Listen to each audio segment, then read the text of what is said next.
Hello guys, I'm Sunny and today I'm reviewing the new Simgot EA500LM, which is a replacement for the Simgot EA500, which was one of the best hits of 2023 for the Chi-Fi market. And this IM, the new EA500LM, I think some people are calling it the EA1000 killer, but does it actually perform that well that it can compete with a $200 IM? The answer is yes and no. There are certain areas where I think the EA500LM is superior, and one of them will be the smoother treble area. The EA500 was amazing, but one of the main complaints with the EA500 and in fact the EA1000 as well, there was a lot of treble emphasis which could be a problem at higher volumes, and because the EA500 was not a very bass heavy set, the treble emphasis was worsened by the lack of the bass. EA500LM tries to mitigate this issue by like raising the sub bass and actually smoothing out the upper treble, especially with the brass nozzle, and I think it makes the treble a lot smoother. And in fact I would say for higher listening volumes, EA500LM is smoother than the EA1000, while the treble quality is not at the same level as of the EA1000. The EA1000 is just more accurate, just more cleaner, just more precise when it comes to treble. The EA500LM gets very close. I would say the EA500LM sounds more natural in the treble region compared to the, let's say, EM6L, which was already a pretty good treble friendly set. The bass has also seen a lot of improvement, especially in the sub bass region. EA500 was never a bass headset. Even the LM is not a bass headset, but because of the added sub bass emphasis, there's a lot more, I would say, fullness to the bass.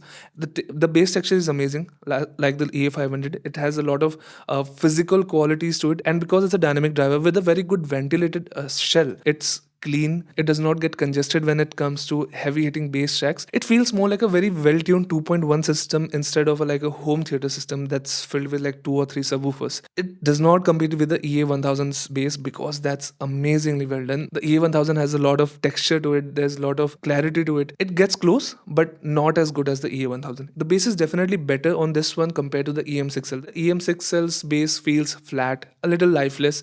The dynamic driver, the 10mm dynamic driver, the new lithium magnesium driver is definitely doing something. Still not a bass headset, but if you're looking for the clean, precise bass, then this is an amazing option. When it comes to mids, there's not a lot of changes, but there are definitely some improvements here, especially with the brass filter.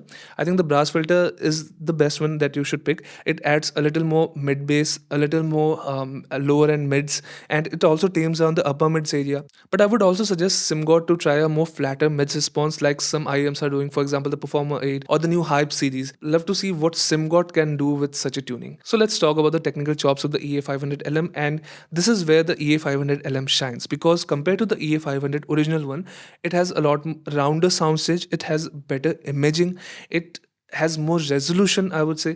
It also has more detailed retrieval. I mean, there are some micro details which the EA500 misses because of its mid bass emphasis, and because it has a faster driver, it can also resolve more details. For example, in busy tracks, the EA500 is very clean. It's amazingly well done for a single driver at that price, but compared to the EA500LM, that feels a little cheap. It's not as precise as the EM6L or the, like, for example the EA1000, but for $89 this is an amazingly well done set. If I had to score the EA500LM or the EA500 compared to the EA1000, then I would say if the EA1000 is at a rating of 100, then the EA500LM gets close to, let's say, 87% of the EA1000, and the EA500 is at around like 80% of it. I would still say the EA1000 is definitely worth the $200 asking price because it has better imaging, it has better soundstage, it has better micro details, better resolution. Everything is better on that one, but it's great, but not 2 times as good as the EA500LM. So should you buy the Simgot EA500LM for $89?